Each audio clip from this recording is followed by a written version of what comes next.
Hello everyone, welcome to Eileen IAS Ignite Foundation Daily Newspaper Analysis. ഇന്ന് നമ്മൾ നോക്കാനായിട്ട് പോകുന്നത് സെപ്റ്റംബർ 11 ന്യൂസ് ആർട്ടിക്കിൾസ് ആണ്. അപ്പോ ഇന്ന് എന്തൊക്കെയാണ് നമുക്ക് ഇമ്പോർട്ടന്റ് ആയിട്ടുള്ള ന്യൂസ് ആർട്ടിക്കിൾസ് എന്ന് പെട്ടെന്ന് തന്നെ നോക്കാം.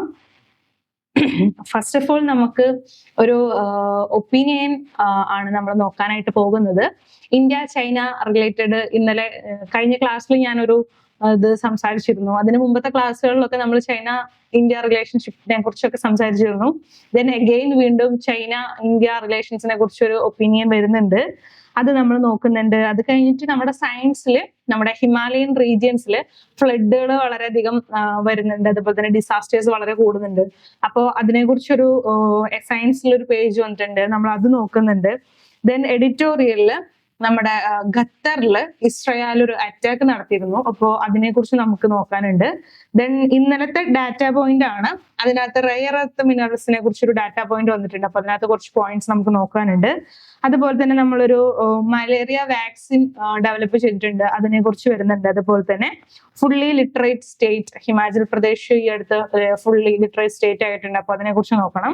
ദെൻ നമ്മുടെ പ്രിലിം സ്നിപ്പറ്റ്സിൽ നമ്മൾ ആദി സംക്രീതി എന്ന് പറഞ്ഞൊരു പോർട്ടൽ ഓപ്പൺ ചെയ്തിട്ടുണ്ട്. നമ്മൾ അതിനെ കുറിച്ചൊക്കെയാണ് നോക്കാനായിട്ട് പോകുന്നത്. അപ്പോ നമ്മള് ഫസ്റ്റ് ഓഫ് ഓൾ ഡിസ്കസ് ചെയ്യാനായിട്ട് പോകുന്നത് ഇന്ത്യ ചൈന റിലേഷൻസിനെ കുറിച്ചാണ്. അപ്പൊ നമ്മുടെ മുൻപത്തെ ക്ലാസ്സുകളിൽ നമ്മൾ എന്തായിരുന്നു ഇന്ത്യ ചൈനയുടെ മുമ്പത്തെ അവർ തമ്മിലുള്ള കണക്ഷൻസ് എങ്ങനെയായിരുന്നു, ഏത് ഇയറിലാണ് ഇതൊക്കെ ഡെവലപ്പ് ചെയ്ത് വന്നത്, എങ്ങനെയൊക്കെയാണ് ഇന്ത്യ ചൈന റിലേഷൻഷിപ്സ് പോയത്, ദെൻ ബോർഡർ ഇഷ്യൂസിനെ കുറിച്ച് നമ്മൾ ഡിസ്കസ് ചെയ്തു. അത് കഴിഞ്ഞിട്ട് നമ്മൾ നമ്മുടെ ഷാങ്ഹായ് കോർപ്പറേഷൻ കാര്യങ്ങളൊക്കെ സംസാരിച്ചു. അപ്പൊ നമ്മുടെ ഈ പറയുന്ന ഈ ഒരു ഒപ്പീനിയൻ, ഇന്ത്യ ചൈന ഒപ്പീനിയൻ പറഞ്ഞിരിക്കുന്നത് ചൈനയുടെ അംബാസിഡർ ആയിട്ടുള്ള സു ഫെലിംഗ് ആണ്. സു ഫെലിംഗ് ആണ് ഇന്നത്തെ ഈ ഒരു ഒപ്പീനിയൻ പറഞ്ഞിരിക്കുന്നത്. ഇതിനകത്ത് രണ്ട് ഒപ്പീനിയൻസ് ഉണ്ട്, ഒന്ന് ഹിന്ദുവിലെയും ഒന്ന് ഇന്ത്യൻ എക്സ്പ്രസിലെയും. ഹിന്ദുവിലെ ഇന്ത്യൻ എക്സ്പ്രസിൽ മെയിൻലി ഫോക്കസ് ചെയ്യുന്നത് രണ്ട് കാര്യങ്ങളാണ്. നമ്മുടെ ഷാങ്ഹായ് കോർപ്പറേഷൻ കഴിഞ്ഞല്ലോ, നമ്മുടെ ടിജിങ്ങിൽ പറയുന്ന ആ ചൈനയിൽ വെച്ചിട്ടായിരുന്നു ഷാങ്ഹായ് കോർപ്പറേഷൻ മീറ്റിംഗ് നടന്നത്. അപ്പോൾ അവിടുത്തെ ഇമ്പോർട്ടന്റ് ആയിട്ടുള്ള ഹൈലൈറ്റ്സ് എന്തൊക്കെയാണ്. അതുപോലെ തന്നെ ഈ ഇയർ എന്ന് പറയുന്നത് ഇന്ത്യ ചൈനയുടെ ഡിപ്ലോമാറ്റിക്കിന്റെ 75th ഇയർ ആണ്. അപ്പോൾ ആ ഒരു ഡിപ്ലോമാറ്റിക് ടൈസ് വന്നിട്ട് 75ാമത്തെ വർഷമാണ്. അപ്പൊ ആ ഒരു കാര്യങ്ങളാണ് ഈ ഒരു ഒപ്പീനിയനിൽ കൂടുതൽ ഹൈലൈറ്റ് ചെയ്ത് പറയുന്നത്. അപ്പൊ നമ്മുടെ കഴിഞ്ഞ മന്ത് അവസാനം, അതായത് ഓഗസ്റ്റ് 13 സെപ്റ്റംബർ 1 ആയിട്ട് നമ്മുടെ ഷാങ്ഹായ് കോർപ്പറേഷൻ മീറ്റിംഗ് നടന്നിരുന്നു. ഷാങ്ഹായ് കോർപ്പറേഷൻ എന്താണ്, മീറ്റിംഗ്സ് എന്താണെന്നുള്ളത് പ്രീവിയസ് ക്ലാസ്സസിൽ നമ്മൾ ഡിസ്കസ് ചെയ്തിരുന്നു. അപ്പൊ ഷാങ്ഹായ് കോർപ്പറേഷനിൽ ഓൾമോസ്റ്റ് 23 കൺട്രീസ് പാർട്ടിസിപ്പേറ്റ് ചെയ്തിരുന്നു. അതുപോലെ തന്നെ 10 ഇന്റർനാഷണൽ ഓർഗനൈസേഷൻസും ഇതിനകത്ത് പാർട്ടിസിപ്പേറ്റ് ചെയ്തിരുന്നു. അതായത് ഷാങ്ഹായ് കോർപ്പറേഷൻ വന്നിട്ട് 24 വർഷത്തിനുള്ളിൽ ഏറ്റവും ഹൈയസ്റ്റ് ആയിട്ടുള്ള ഒരു ഗ്യാതറിംഗ് ആണ് ഈ അടുത്ത് നടന്നത്. ചൈനയാണ് ഹോസ്റ്റ് ചെയ്തത്. ദെൻ ഇന്ത്യ മുതലുള്ള 23 കൺട്രീസ് അതിനകത്ത് പാർട്ടിസിപ്പേറ്റ് ചെയ്തിരുന്നു. നമ്മുടെ മോദിജി പോകുന്ന സമയത്ത് പാകിസ്ഥാൻ പ്രൈം മിനിസ്റ്റർ സൈഡായിട്ട് നിൽക്കുന്ന ആ ഒരു ഫോട്ടോസും വീഡിയോസും ഒക്കെ നമ്മളന്ന് കണ്ടിരുന്നതാണ്. അപ്പൊ ഇവിടെ പറയുന്നത് മെയിൻലി ഈ പറയുന്ന ഷാങ്ഹായ് കോർപ്പറേഷൻസിന്റെ ഉണ്ടായുള്ള ഹൈലൈറ്റ്സുകളാണ് പറയുന്നത്, ഔട്ട്കംസ് ആണ് പറയുന്നത്. ഫസ്റ്റ് ഓഫ് ഓൾ പറയുന്നത് ഈ ഒരു ടിഞ്ചിൻ ഡിക്ലറേഷൻ എന്ന് പറഞ്ഞൊരു ഡിക്ലറേഷൻ അതിന്റെ ഭാഗമായിട്ട് വന്നിരുന്നു.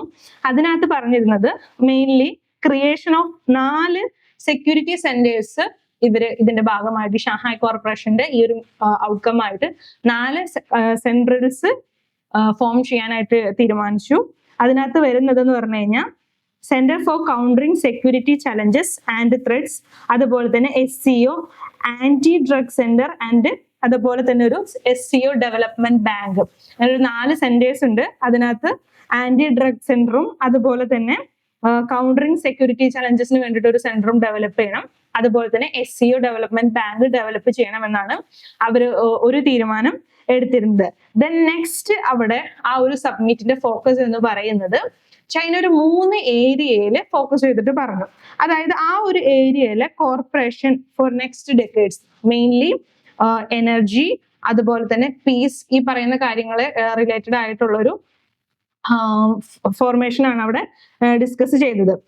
ചൈന ഇതിനൊക്കെ വേണ്ടിയിട്ട് എന്ത് ചെയ്യുന്ന ഒരു 3 major platform energy, green industry, അതുപോലെ തന്നെ ഡിജിറ്റൽ എക്കോണമി. ഈ 3 കാര്യങ്ങളാണ് അവരവിടെ ഹൈലൈറ്റ് ചെയ്തത്. ഇതിനു വേണ്ടിയിട്ട് ചൈന ഒരു പ്ലാറ്റ്ഫോം ഡെവലപ്പ് ചെയ്യാനായിട്ട് പോകുന്നു.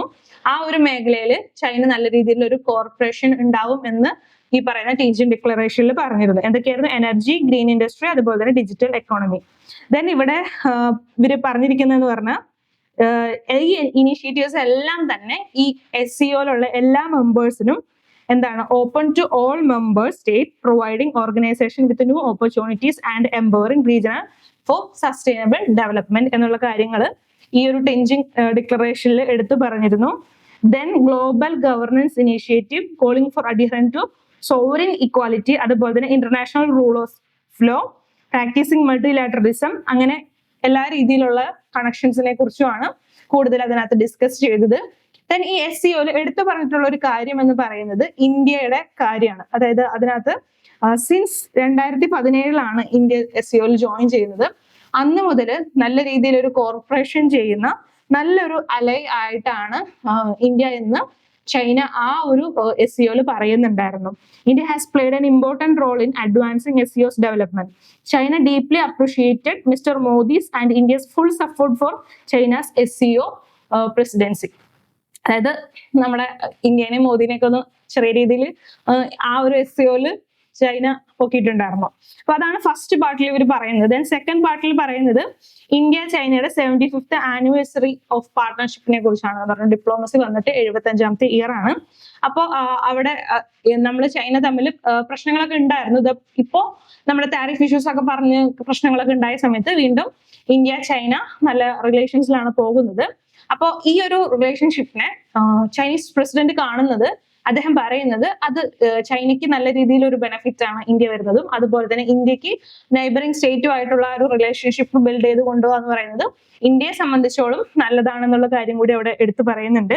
It should be the right choice for China in India to be good neighbourly friends and partners who help each other succeed and have a dragon and elephant dance together. അതായത് India China relationship എന്ന് പറയുന്നത് elephant അതുപോലെ തന്നെ dragon dance ഒരുമിച്ച് നടത്തുന്ന പോലെ ഒരു symbolism അവിടെ അദ്ദേഹം പറയുന്നുണ്ട്.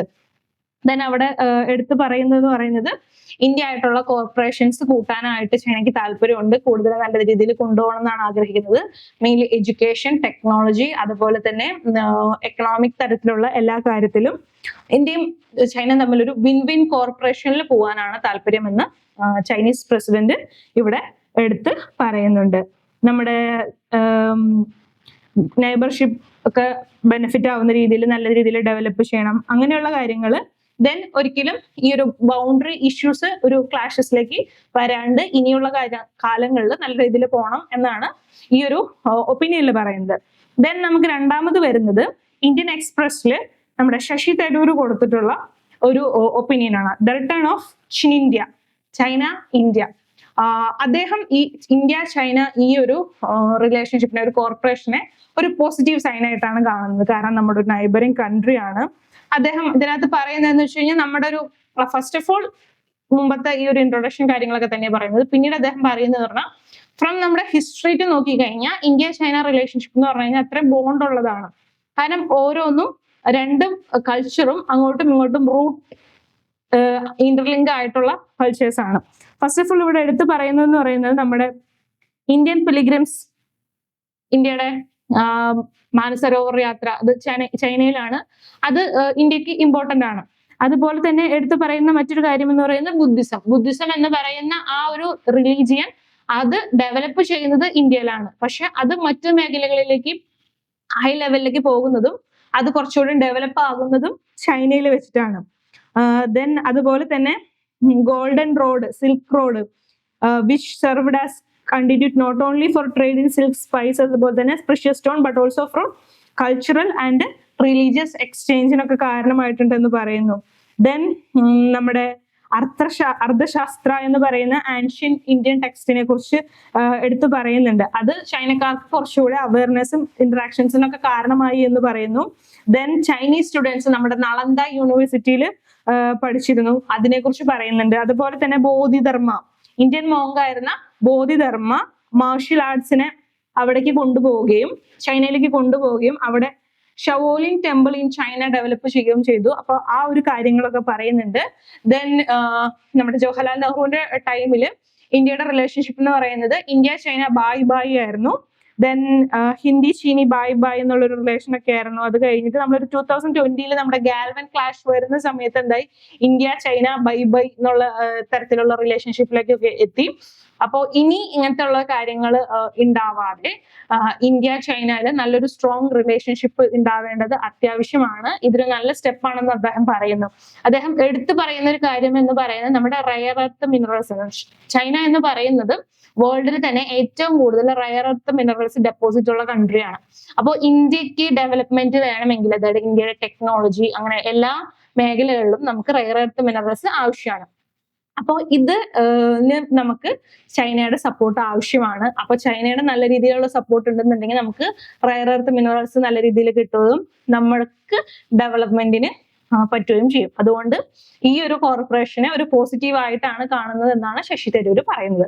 അത്രയാണ് നമ്മൾ ഈ ഒരു 2 ഒപ്പീനിയനിലായിട്ട് ഡിസ്കസ് ചെയ്യുന്നത്. ദെൻ നമ്മുടെ നെക്സ്റ്റ് ആർട്ടിക്കിൾ എന്ന് പറയുന്നത് നമ്മുടെ ഹിമാലയൻ റീജിയൻസിലെ ഫ്ലഡിനെ കുറിച്ചാണ്. ഫ്രീക്വന്റ് ആയിട്ട് അവിടെ ഫ്ലഡ് കാര്യങ്ങൾ ഒക്കെ ഉണ്ട്. ഓൾറെഡി നമ്മൾ മുൻപ് ഡിസ്കസ് ചെയ്ത കാര്യങ്ങളൊക്കെ തന്നെയാണ്. അതിന്റെ വേറെ 1-2 എക്സ്ട്രാ പോയിന്റ്സ് ഇതിനകത്ത് ആഡ് ഓൺ ചെയ്യണമെന്നേ ഉള്ളൂ. ബാക്കി ഞാൻ മുമ്പ് ഡിസ്കസ് ചെയ്ത കാര്യങ്ങളൊക്കെ തന്നെയാണ്.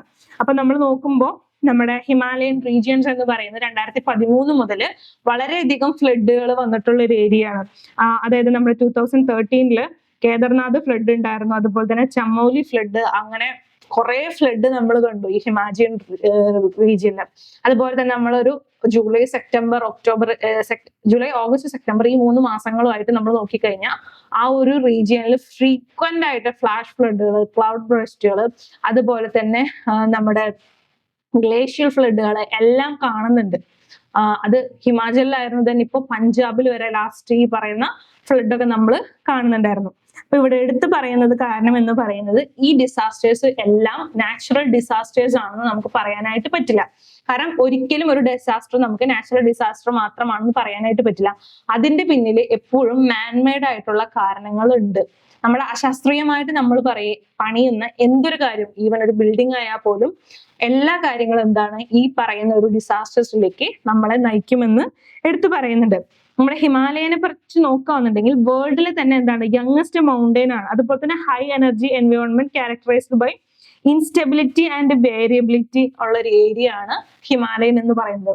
അതുകൊണ്ട് തന്നെ ഈ ഒരു ഏരിയയിൽ വളരെയധികം ലാൻഡ് സ്ലൈഡ്സ് ഉണ്ടാവാനായിട്ടുള്ള ചാൻസ് കൂടുതലാണ്. ദെൻ ഇതിനൊക്കെ മെയിൻ കാരണം എന്ന് പറയുന്നത് ഈ ഒരു മൗണ്ടെയിൻ റീജിയനിലുള്ള ഡെവലപ്മെന്റുകൾ തന്നെയാണ്. അതായത് നമ്മുടെ ടൂറിസം, അതുപോലെ തന്നെ നമ്മുടെ ഡാമുകള്, അതുപോലെ തന്നെ ഇൻഫ്രാസ്ട്രക്ചർ ഡെവലപ്മെന്റിന് വേണ്ടിയിട്ട് നല്ല രീതിയിൽ എൻക്രോച്ച്മെന്റ് നടക്കുന്നുണ്ട് ഈ മൗണ്ടെയിൻ റീജിയൻസിലും ഈ പറയുന്ന എക്കോസിസ്റ്റത്തിലും. ഫസ്റ്റ് ഓഫ് ഓൾ എന്തൊരു ഇൻഫ്രാസ്ട്രക്ചർ വരുന്ന സമയത്ത് അവരെന്താ ചെയ്യുന്നത്, ഡിഫോറസ്റ്റേഷൻ ചെയ്യും, മരങ്ങളൊക്കെ വെട്ടി നിർത്തും. അതുപോലെ തന്നെ കൺസ്ട്രക്ഷൻ വരുന്ന സമയത്ത് നല്ല രീതിയിൽ ഈ ഒരു പുഷ് ആ ഒരു എർത്തിന് ഉണ്ടാവുന്നുണ്ട്. അങ്ങനെ വരുന്ന സമയത്ത് അതൊരു സീസ്മിക് പ്രോൺ ഏരിയ ആയതുകൊണ്ട് എർത്ത് ക്വിക്സ് ഉണ്ടാക്കാനായിട്ടുള്ള ചാൻസുകളുണ്ട്, ലാൻഡ് സ്ലൈഡുകൾ കൂടാനായിട്ടുള്ള ചാൻസ് ഒക്കെ കൂടുതലാണ്. Hindukush mountains are currently being encroached on, well as hosting more tourist and infrastructure development project, power generation activities. ഇതെല്ലാം തന്നെ ഈ ഒരു മേഖലയിൽ ഫ്ലഡിന് കാരണമാകുന്നുണ്ട് എന്ന് എടുത്തു പറയുന്നത്. ഹിമാചൽ പ്രദേശിന്റെ കാര്യം നോക്കുകയാണെന്നുണ്ടെങ്കിൽ ഹിമാചൽ പ്രദേശ് നമുക്കറിയാം ഒരു മൗണ്ടെയിൻ സ്റ്റേറ്റ് ആണ്. ആ സ്റ്റേറ്റിൽ നിലവിൽ 1144 ഹൈഡ്രോ പവർ പ്ലാന്റുകളാണ് ഉള്ളത്. അതുപോലെ തന്നെ 721 സ്റ്റേജസ് ഇതിന് വേണ്ടിയിട്ട് ക്ലിയറൻസ് വീണ്ടും വാങ്ങിയിട്ടുണ്ട്. അപ്പൊ ഒന്ന് ആലോചിച്ച് നോക്കും, ഒരു സ്റ്റേറ്റിൽ ഇത്രയും ഹൈഡ്രോ പവർ പ്രൊജക്ടുകൾ ഉണ്ടെന്നുണ്ടെങ്കിൽ ആ ഒരു പ്രൊജക്ടിന്റെ ക്ലിയറൻസിന് വേണ്ടിയിട്ട് എത്രയധികം മരങ്ങൾ നശിപ്പിക്കും, അതുപോലെ തന്നെ എത്ര ലാൻഡിന്റെ ഒരു സ്റ്റെബിലിറ്റി തന്നെ നഷ്ടമാവും. അപ്പൊ അതൊക്കെ ഒരു ഡിസാസ്റ്റേഴ്സിലേക്ക് തന്നെയല്ലേ നയിക്കാനായിട്ട് പോകുന്നത്. സിമിലർ കേസ് തന്നെയാണ് ഉത്തരാഖണ്ഡില്. അതായത് ഒരു 40ഓളം ഓപ്പറേഷണൽ ഹൈഡ്രോ ഇലക്ട്രിക് പ്രൊജക്ടുകൾ ഉണ്ട് ഈ പറയുന്ന ഉത്തരാഖണ്ഡില്. അതുപോലെ തന്നെ ഒരു 87 വേരിയസ് സ്റ്റേജിലാണ്, പ്ലാനിങ് സ്റ്റേജിലൊക്കെയാണ്. അപ്പൊ ഇതൊക്കെ ഡെവലപ്പ് ചെയ്യുന്ന സമയത്ത് അത് എപ്പോഴും ആ ഒരു ഫോറസ്റ്റ് സിസ്റ്റത്തിനെ അല്ലെങ്കിൽ ആ ഒരു എക്കോ സിസ്റ്റത്തിനെ ഇത് നല്ല രീതിയിൽ നശിപ്പിച്ചുകൊണ്ടിരിക്കുകയാണ്. അപ്പൊ ഈ ആക്ടിവിറ്റീസ് ഒക്കെ എന്ന് പറഞ്ഞു കഴിഞ്ഞാൽ നല്ല രീതിയിലുള്ള ഹെവി ആയിട്ടുള്ള ആക്ടിവിറ്റീസ് ആണ്. മരങ്ങൾ കട്ട് ചെയ്യുക, ആ ഒരു ഡ്രില്ലിംഗ് പ്രോസസ്സുകൾ ഉണ്ടാവും, ബിൽഡിങ്ങുകൾ ഉണ്ടാവും. അതൊക്കെ ആ ഒരു എർത്തിന് നല്ല രീതിയിൽ സ്ട്രെസ് കൊടുക്കുന്ന കാര്യങ്ങളാണ്. അപ്പൊ അതൊക്കെ ആ ഒരു എക്കോസിസ്റ്റത്തിനെ നല്ല രീതിയിൽ ബാധിക്കുന്നുണ്ട്. പിന്നെ വേറൊരു പ്രശ്നം എന്ന് പറയുന്നത് ഈ ഡെവലപ്മെന്റുകളൊക്കെ നടത്തുന്ന സമയത്ത് ഞാൻ കഴിഞ്ഞ ക്ലാസ്സിൽ പറഞ്ഞിരുന്നു EIAs പോലും ചെയ്യാതെയാണ് പല പ്രൊജക്ടുകളും ചെയ്യുന്നത്. അപ്പൊ ഇനിയുള്ള കാര്യങ്ങൾ വരുന്ന സമയത്ത് ഈ എൻവയോൺമെന്റൽ ഇമ്പാക്റ്റുകൾ അസസ് ചെയ്ത് കഴിഞ്ഞതിന് ശേഷം മാത്രം ഇങ്ങനെയുള്ള പ്രൊജക്ടുകൾ ചെയ്യണമെന്നാണ് ഇവിടെ എടുത്തു പറയുന്നത്. ദെൻ നമ്മുടെ ഗ്ലേഷ്യൽ ലേക്ക് ഔട്ട്ബസ്റ്റ് ഫ്ലഡുകളെ കുറിച്ച് പറയുന്നുണ്ട്. നമ്മൾ ഇപ്പൊ പറഞ്ഞ നമ്മുടെ ടെമ്പറേച്ചർ കൂടാണ്, ക്ലൈമറ്റ് ചേഞ്ച് ആണ്. അപ്പൊ അങ്ങനെ വരുന്ന സമയത്ത് എന്താണ്, ഗ്ലേഷ്യേഴ്സ് മെൽറ്റ് ചെയ്യാനായിട്ട് തുടങ്ങും. ഗ്ലേഷ്യേഴ്സ് മെൽറ്റ് ചെയ്തിട്ട് അതവിടെ ഗ്ലേഷ്യൽ ലേക്കുകൾ ഫോം ചെയ്യും. ഗ്ലേഷ്യൽ ലേക്കുകൾ ഫോം ചെയ്തിട്ട് അങ്ങനെ സ്റ്റോർ ചെയ്ത് നിൽക്കുമായിരിക്കും. ഇൻ കേസ് അവിടെ എന്തെങ്കിലും ഒരു എർത്ത് അല്ലെങ്കിൽ ചെറിയൊരു പ്രശ്നം ഉണ്ടാകുന്ന സമയത്ത് ഈ സോളിഡ് ആയിട്ടുള്ള ഭാഗത്ത് എന്തെങ്കിലും ഒരു ക്രാക്ക് ഉണ്ടായി കഴിഞ്ഞാൽ, ആ ഒരു വിള്ളൽ ഉണ്ടായി കഴിഞ്ഞാൽ ഈ ലേക്ക് പൊട്ടാനും അത് നെക്സ്റ്റ് ഒരു ഫ്ലഡിലോട്ട് കാരണമാവുകയും ചെയ്യുന്നുണ്ട്. അതാണ് നമ്മൾ ഗ്ലേഷ്യൽ ലേക്ക് ഔട്ട്ബസ്റ്റ് ഫ്ലഡുകൾ എന്ന് പറയുന്നത്. അപ്പൊ ഇതൊക്കെ അവിടെ എന്താണ്, ഒരു ഡിസാസ്റ്ററിന് കാരണം ആകുന്നുണ്ട്. അപ്പൊ നമ്മളിവിടെ മെയിൻലി ഈ ഒരു ഇതിനകത്ത് ഡിസ്കസ് ചെയ്യുന്നതെന്ന് പറഞ്ഞു കഴിഞ്ഞാൽ നാച്ചുറൽ മാത്രമല്ല ആന്ത്രോപോജനിക് ആക്ടിവിറ്റീസും നമ്മുടെ ഫ്ലഡിന് കാരണമാകുന്നുണ്ട്, ഡിസാസ്റ്റേഴ്സിന് കാരണമാകുന്നുണ്ട്. അപ്പൊ നമ്മളൊരു ഡെവലപ്മെന്റ് ചെയ്യുന്ന സമയത്ത് നമ്മളൊരു EIA അത്യാവശ്യമാണ്. അതുപോലെ തന്നെ ചെയ്യുന്ന ഡെവലപ്മെന്റുകൾ എന്ന് പറയുന്നത് എൻവയോൺമെന്റിന് അത്രയും നല്ല രീതിയിൽ സ്ട്രോങ് ആയിട്ട് ഒരു പ്രശ്നങ്ങളൊന്നും വരാത്ത രീതിയിലുള്ള ഡെവലപ്മെന്റുകൾ നടത്തണം. സസ്റ്റൈനബിൾ ആയിട്ടുള്ള ഡെവലപ്മെന്റുകളാണ് നമുക്ക് ആവശ്യം എന്നാണ് ഇതിനകത്ത് ഡിസ്കസ് ചെയ്യുന്നത്. ദെൻ നമുക്കൊരു എഡിറ്റോറിയൽ, നമ്മുടെ ഒരു ന്യൂസ് ആണ് ഇന്നലെ നമ്മൾ കേട്ടിരുന്നു. നമ്മുടെ ഇസ്രയേല് ഖത്തറില് ഒരു അറ്റാക്ക് നടത്തിയിരുന്നു. ആ ഒരു ന്യൂസ് ആർട്ടിക്കിൾ ആണ് പറയുന്നത്. അത് റിലേറ്റഡ് ആയിട്ടൊരു എഡിറ്റോറിയൽ, ഇന്ത്യൻ എക്സ്പ്രസിൽ വന്നൊരു എഡിറ്റോറിയൽ ആണ്. ഇവിടെ പറയുന്നത് എന്താണെന്ന് വെച്ച് കഴിഞ്ഞാൽ, നമ്മുടെ ഖത്തറിന്റെ ക്യാപിറ്റൽ ആയിട്ടുള്ള ദോഹയിൽ ഒരു മീറ്റിംഗ് നടന്നിരുന്നു. അതായത് ഹമാസിലെ പ്രതിനിധികളും US വെടിനിർത്തൽ കരാറിനെ കുറിച്ചൊക്കെ സംസാരിക്കാനായിട്ട് ഹമാസിലെ ആളുകളൊക്കെ ആയിട്ടുള്ള ഒരു മീറ്റിംഗ് നടന്നിരുന്നു. ഈ മീറ്റിംഗിലേക്കാണ് ഇവര് ഇസ്രയേല് അറ്റാക്ക് നടത്തിയിരിക്കുന്നത്. ഇവരിവിടെ ഉദ്ദേശിച്ചതെന്ന് പറയുന്നത്, ഇവർ മെയിൻലി ഹമാസിന്റെ ആളുകളെയാണ് ഇവർ ഉദ്ദേശിച്ചതെന്ന് പറയുന്നു. അതില് ഹമാസിന്റെ ആളുകൾ പോരാണ്ട് ഒരു ഖത്തർ ആള് കൂടി, ആ ഒരു സെക്യൂരിറ്റി ആള് കൂടി മരിച്ചിട്ടുണ്ട്. അപ്പോ ഇതിനെ പല രാജ്യങ്ങളും നല്ല ദുഃഖകരമായിട്ടുള്ള രീതിയിലാണ് നോക്കിക്കാണുന്നത്. അതുപോലെ തന്നെ ഇവിടെ എടുത്തു പറയുന്ന കാര്യം എന്ന് പറയുന്നത് clear breach of rules and principles of international law. International ലോയ്ക്കുള്ള ഒരു കറക്റ്റ് ആയിട്ടുള്ള ഒരു ബ്രീച്ച് ആണ്, വയലൻസ് ആണ് എന്ന് നമുക്ക് ഈ ഒരു അറ്റാക്കിനെ പറയാനായിട്ട് പറ്റും. ഇവിടെ നമ്മുടെ UN ചാർട്ടറിന്റെ ആർട്ടിക്കിൾ 2 പ്രകാരം പറയുന്നത് explicitly prohibit use of force against territorial integrity or political independence of another state and without UNC authorization, Israel's action appeared to constitute a violation of sovereignty and act of aggression under international law.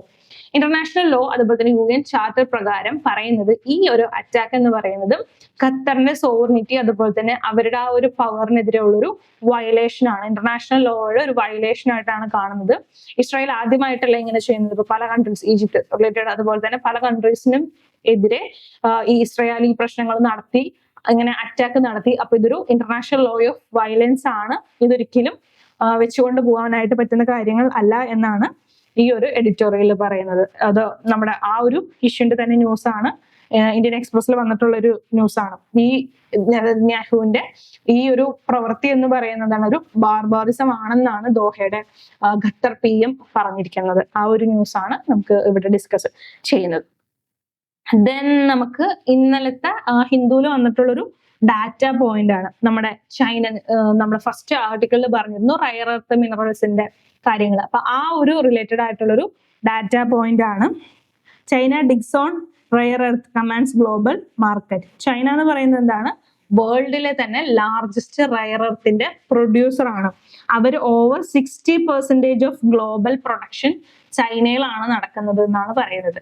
അപ്പൊ അതിന്റെ കുറച്ച് datas ആണ് നമുക്ക് ഇവിടെ കൊടുത്തിരിക്കുന്നത്.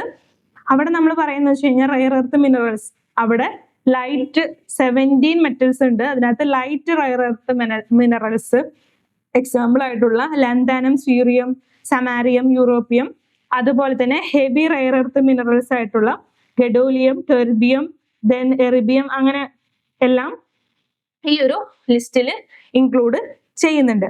അപ്പൊ നമ്മുടെ ഈ ഫസ്റ്റത്തെ ചാർട്ട് നോക്കിക്കഴിഞ്ഞാൽ അതിനകത്ത് പറയുന്നത് country wise share of global reserve of rare earth. Global റിസർവ്സിന്റെ ഷെയർ നോക്കിക്കഴിഞ്ഞാൽ അതിന് ഏറ്റവും ടോപ്പ് ആരാണ്? ഫസ്റ്റ് ഓഫ് കോഴ്സ് ചൈനയാണ്. 48.9% ആണ് ചൈനയിലെ റിസർവിന്റെ ഷെയർ വരുന്നത്. ദെൻ ബ്രസീലാണ് സെക്കൻഡ് വരുന്നത്, 23.3. ദെൻ ഇന്ത്യ തേർഡ്, 7.7% ഇന്ത്യയിൽ വരുന്നുണ്ട്. അത് കഴിഞ്ഞ് then Australia, Russia, Vietnam, US, Greenland, south Africa, Tanzania and Canada ആണ് വരുന്നത്. അതുപോലെ തന്നെ രണ്ടാമത്തിൽ നോക്കുന്നത് country wise share of global mine production of rare earth in last 5 years. അതായത് ഫസ്റ്റ് നമ്മൾ കണ്ടത് ഡെപ്പോസിറ്റ്സ് ആണെങ്കിൽ അതിന്റെ മൈൻ ചെയ്ത് ഈ മിനറൽസിനെ പ്രൊഡ്യൂസ് ചെയ്യണമല്ലോ, ആ പ്രൊഡക്ഷന്റെ ലിസ്റ്റിൽ ചൈനയാണ്. 65.8% ആണ് ചൈനയുടെ റെയർ എർത്ത് മിനറൽസിന്റെ ആ ഒരു പ്രൊഡക്ഷൻ വരുന്നത്. ദെൻ US ആണ്, അത് കഴിഞ്ഞ് Burma, Australia, Thailand, Nigeria and India ആണ് വരുന്നത്. ഇന്ത്യയിലെ റെയർ എർത്ത് എന്താണ്? 7.7% റെയർ എർത്ത് ഡെപ്പോസിറ്റ്സ് ഉണ്ടെങ്കിലും 0.9% മാത്രമാണ് ഇന്ത്യയിലെ മിനറൽ എക്സ്പ്ലോറേഷൻ നടക്കുന്നത്. ദെൻ നമ്മുടെ തേർഡ് ചാർട്ടിൽ കാണിക്കുന്നതെന്ന് പറയുന്നത് major exporters of rare earth ആണ്. റെയർ എർത്ത് മിനറൽസിന്റെ എക്സ്പോർട്ടേഴ്സ് അതിനകത്തും ചൈന തന്നെയാണ് ഫസ്റ്റ് വരുന്നത്. 28.9% ആണ് ചൈനയുടെ എക്സ്പോർട്ട് വരുന്നത്. ദെൻ മലേഷ്യ, അത് കഴിഞ്ഞ് US, ദെൻ അതർ കൺട്രീസ് ആണ് വരുന്നത്. അത് കഴിഞ്ഞിട്ട് കൊടുത്തിരിക്കുന്നത് സെക്ടർ വൈസ് ഡിമാൻഡ്, ഏതൊക്കെ റെയർ എർത്ത് മിനറൽസിന്റെ ഡിമാൻഡ്സുകളാണ്. അതിനകത്ത് വരുന്നത് സെമാരിയം, ഗഡോലിയം, ടെറിബിയം, ഡിസ്നിയം, ലുറ്റീരിയം ആൻഡ് യിട്രിയം. ഈ റെയർ എർത്ത് മിനറൽസിനാണ് ഏറ്റവും കൂടുതൽ ആവശ്യക്കാരുള്ളത്. ദെൻ ഈ ഒരു ചാർട്ടിൽ കാണിക്കുന്നത് ചൈനയിൽ നിന്ന് ഏറ്റവും കൂടുതൽ ഇമ്പോർട്ടേഴ്സ് ഏത് കൺട്രീസ് ആണ്? ജപ്പാൻ 28.2%, അത് കഴിഞ്ഞ് US ആണ്, അത് കഴിഞ്ഞ് നെതർലാൻഡ്സ് ആൻഡ് അതർ കൺട്രീസ് ആണ് ചൈനയിൽ നിന്ന് ഈ പറയുന്ന മിനറൽസ് ഇമ്പോർട്ട് ചെയ്യുന്നത്. അപ്പൊ ഒരു റെയർ എർത്ത് മിനറൽസിന്റെ ഒരു ഡാറ്റ പോയിന്റ്സ് ആണ്. ഏറ്റവും കൂടുതൽ റെയർ എർത്ത് മിനറൽസ് ഡെപ്പോസിറ്റ് ഉള്ള കൺട്രി ചൈനയാണ്, അത് കഴിഞ്ഞ് ബ്രസീൽ ആൻഡ് ഇന്ത്യ ആണ്. ബട്ട് മിനറൽസിന്റെ പ്രൊഡക്ഷനിൽ ചൈന, US ആൻഡ് ബർമയാണ് വരുന്നത്. ഇന്ത്യയുടെ റെയർ എർത്ത് മിനറൽസ് പ്രൊഡക്ഷൻ എന്ന് പറയുന്നത് വളരെയധികം കുറവാണ്. ഇത്രയാണ് നമുക്ക് ഈ ഒരു ഡാറ്റ പോയിന്റിൽ നോക്കാനായിട്ടുള്ളത്. ദെൻ നെക്സ്റ്റ് നമ്മൾ നോക്കാനായിട്ട് പോകുന്നത്, നമ്മൾ ഒരു മലേറിയ വാക്സിൻ ഇൻഡിജീനിയസ് ആയിട്ട് ഇന്ത്യ ഡെവലപ്പ് ചെയ്തു. ആ വാക്സിൻ ഡെവലപ്പ് ചെയ്തിരിക്കുന്നത് നമ്മുടെ ICMR ആണ്, Indian council of medical research ആണ് മലേറിയ വാക്സിൻ ഡെവലപ്പ് ചെയ്തത്. അത് നമ്മുടെ ഒരു 5 മാനുഫാക്ചറിങ് മെഡിസിൻ മാനുഫാക്ചേഴ്സ് ഉണ്ടല്ലോ, അവർക്ക് ഈ പറയുന്ന മലേറിയ വാക്സിൻ ഡെവലപ്പ് ചെയ്യാനും മാനുഫാക്ചർ ചെയ്യാനും അത് ഉപയോഗിക്കാനും കൊമേഴ്ഷ്യലൈസേഷൻ ചെയ്യാനായിട്ടുള്ള അനുമതി കൊടുത്തു യൂണിയൻ ഗവൺമെന്റ് എന്നുള്ളൊരു ന്യൂസ് ആണ് നമുക്കിവിടെ വന്നിരിക്കുന്നത്. അപ്പൊ നമുക്ക് ഇവിടെ നോക്കാനായിട്ടുള്ളതെന്ന് പറയുന്നത്, നമ്മുടെ ഈ പറയുന്ന മലേറിയ വാക്സിൻ എന്ന് പറയുന്നത് എന്താണ്? Recombinant chimeric multi stage malaria vaccine ആണ്. അഡ്ഫാൽവിക് വാക്സ് എന്നാണ്. Against plasmodium falciparum. അതായത് നമ്മുടെ മലേറിയ എന്ന് പറയുന്ന ആ ഒരു അസുഖം പരത്തുന്ന വെക്ടർ ആരാണ്? മോസ്കിറ്റോ ആണ്. ഫീമെയിൽ മോസ്കിറ്റോസ് ആണ് mainly. Caused by plasmodium parasite transmitted to people through bite of infected female anopheles mosquitoes. Then ഏതൊക്കെ വെക്ടർ വെറൈറ്റീസ് ആണെന്നൊക്കെ ഇവിടെ കൊടുത്തിട്ടുണ്ട്.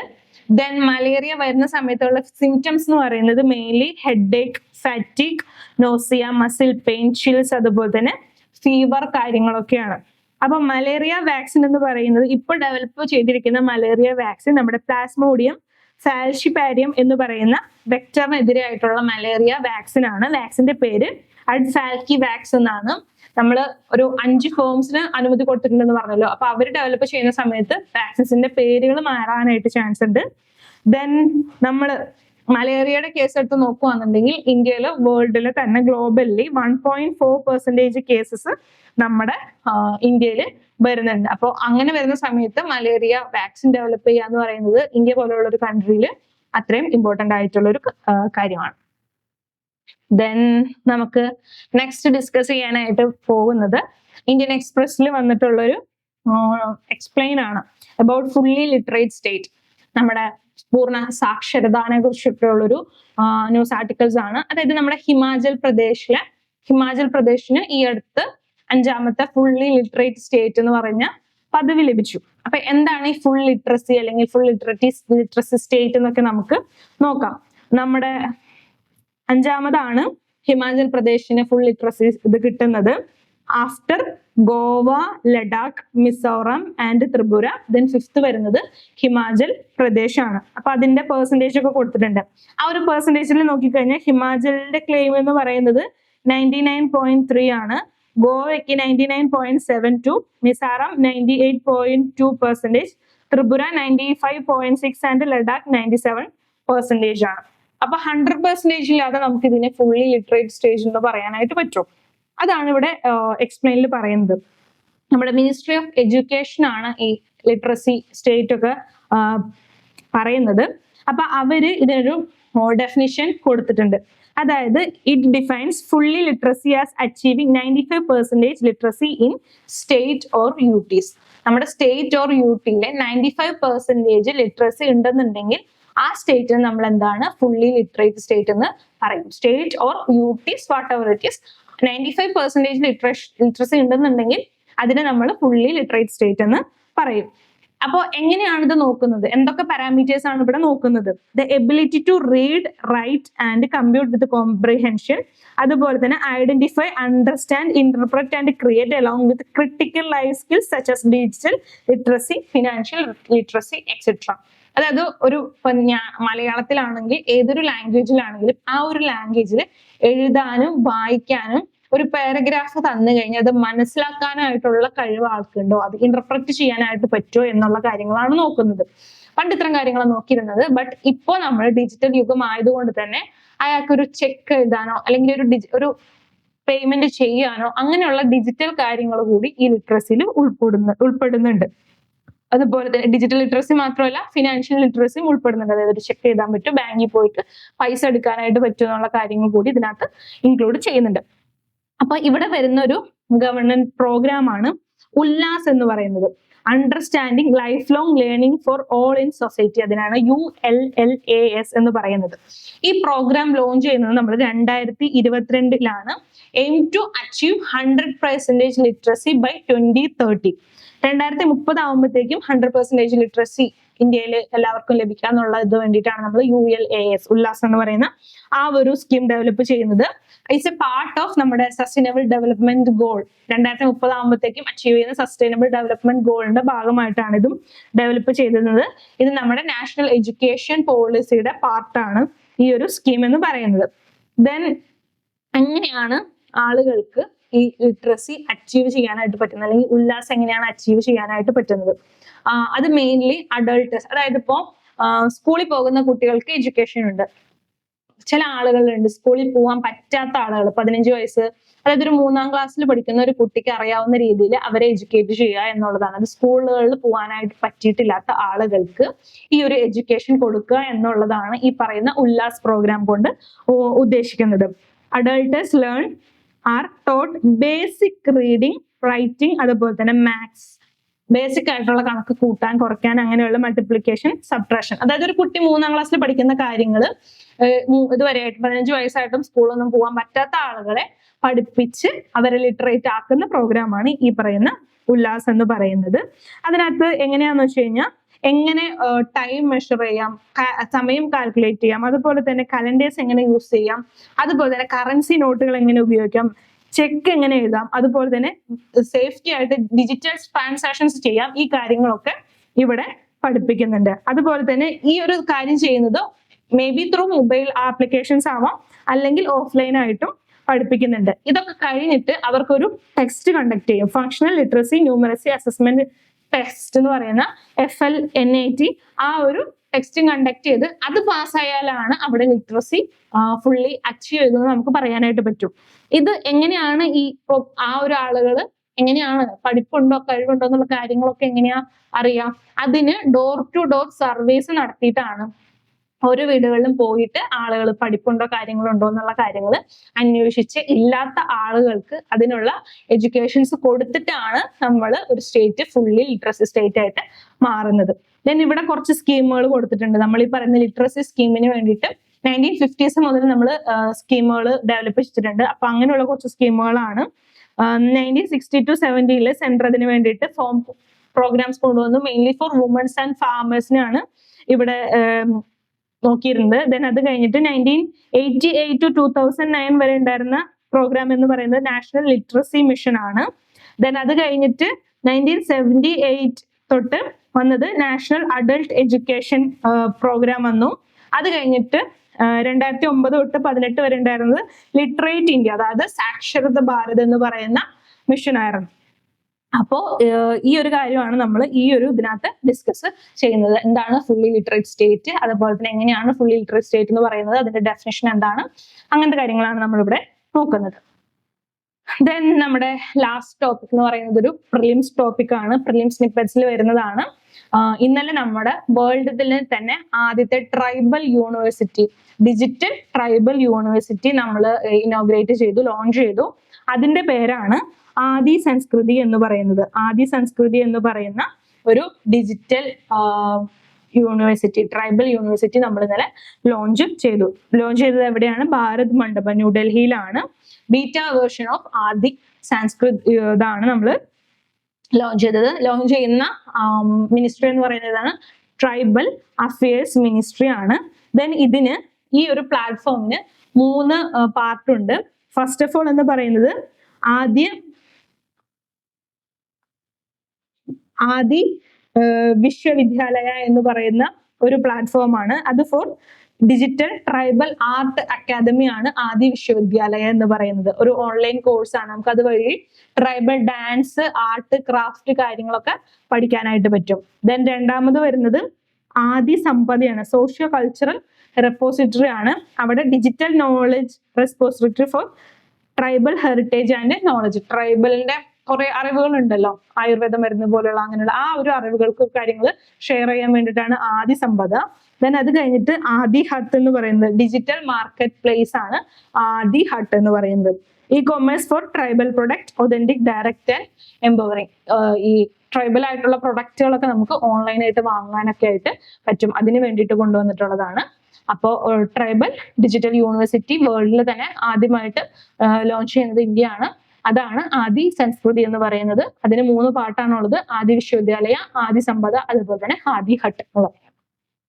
അപ്പോ ദെൻ ഇത്രയും കാര്യങ്ങളാണ് നമ്മൾ ഇന്ന് ഡിസ്കസ് ചെയ്തത്. എന്തൊക്കെയായിരുന്നു നമ്മൾ ഇന്ന് ഡിസ്കസ് ചെയ്തത്? നമുക്ക് പെട്ടെന്ന് തന്നെ ഓടിച്ചു നോക്കാം. ഫസ്റ്റ് ഓഫ് ഓൾ നമ്മൾ ഡിസ്കസ് ചെയ്തത് നമ്മുടെ ഇന്ത്യ ചൈനയുടെ പാർട്ട്ണർഷിപ്പിനെ കുറിച്ചാണ്. അതുപോലെ തന്നെ SCO സബ്മിറ്റിന്റെ ഔട്ട്കംസ് എന്തൊക്കെയായിരുന്നു. ദെൻ ഇന്ത്യ ചൈനയുടെ 75th ഡിപ്ലോമാറ്റിക് ഇയർ ആണ്, കാര്യങ്ങളൊക്കെയാണ് നമ്മൾ ഡിസ്കസ് ചെയ്തത്. ദെൻ അത് കഴിഞ്ഞിട്ട് ശശി തരൂർ എങ്ങനെയാണ് ഇന്ത്യയുടെ ഈ ഒരു ചൈനയായിട്ടുള്ള പാർട്ണർഷിപ്പിനെ നോക്കിക്കാണുന്നത് എന്ന് നമ്മൾ ഡിസ്കസ് ചെയ്തു. ദെൻ അത് കഴിഞ്ഞിട്ട് രണ്ടാമത് നമ്മൾ ഡിസ്കസ് ചെയ്തത് നമ്മുടെ ഡിസാസ്റ്റേഴ്സ്, കണ്ടിന്യൂസ് ആയിട്ടുള്ള ഡിസാസ്റ്റേഴ്സ് ഇൻ ഹിമാലയൻ റീജിയൻ ആണ്.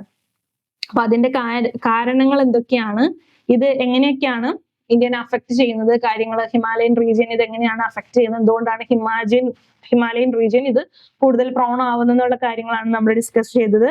ദെൻ അത് കഴിഞ്ഞിട്ട് നമ്മൾ മൂന്നാമത് ഡിസ്കസ് ചെയ്തത് നമ്മുടെ ദോഹയിലുണ്ടായ അറ്റാക്കിനെ കുറിച്ചാണ്.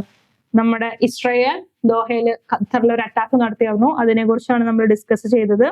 ദെൻ അത് കഴിഞ്ഞിട്ട് നമ്മൾ നമ്മുടെ ചൈനയിലെ റെയർ എർത്ത് മിനറൽസിന്റെ ഡാറ്റ പോയിന്റ് ഡിസ്കസ് ചെയ്തിരുന്നു. ഏതൊക്കെ മിനറൽസ് ആണ് ഏറ്റവും കൂടുതൽ മിനറൽസ് ഉള്ള കൺട്രീസ് ഏതൊക്കെയാണ്, ആ കാര്യങ്ങളൊക്കെയാണ് നമ്മൾ ഡിസ്കസ് ചെയ്തത്. ദെൻ അത് കഴിഞ്ഞിട്ട് നമ്മൾ മലേറിയ വാക്സിനെ കുറിച്ച് ഡിസ്കസ് ചെയ്തു.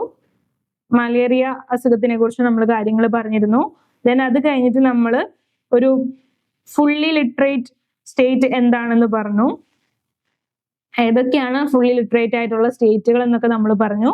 ദെൻ അറ്റ് ദ ലാസ്റ്റ് നമ്മൾ പ്രിലിംസ് റിലേറ്റഡ് ആയിട്ട് നമ്മൾ ആദി സംസ്കൃതി എന്ന് പറയുന്ന ഒരു ഡിജിറ്റൽ യൂണിവേഴ്സിറ്റി നമ്മൾ ഡെവലപ്പ് ചെയ്തു എന്ന് പറഞ്ഞു. അപ്പൊ അതിനെ കുറിച്ചുള്ള കാര്യങ്ങളൊക്കെയാണ് നമ്മൾ ഇന്ന് ഡിസ്കസ് ചെയ്തത്. അപ്പോൾ ഡെയിലി ന്യൂസസ് ഒക്കെ എല്ലാവരും ഫോളോ ചെയ്യുന്നെന്ന് വിചാരിക്കുന്നു. ദെൻ നമുക്ക് നെക്സ്റ്റ് ആർട്ടിക്കിൾസുമായിട്ട് അടുത്ത ക്ലാസ്സിൽ കാണാം. അതുവരേക്കും ബൈ.